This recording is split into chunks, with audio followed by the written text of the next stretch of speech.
কবি, এই কবি,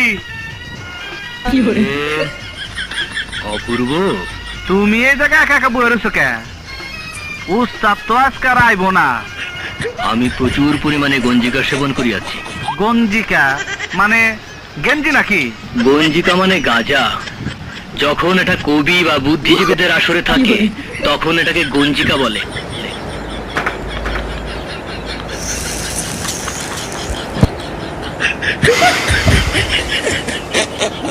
যখন এটা রংবাজ মাস্তান নেশাখোরদের আসরে যায় তখন এটাকে গাঁজা বলে।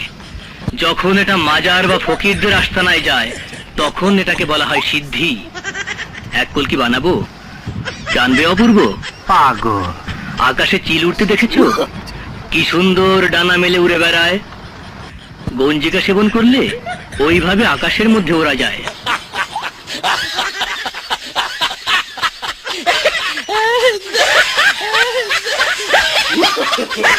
no, no, no, no.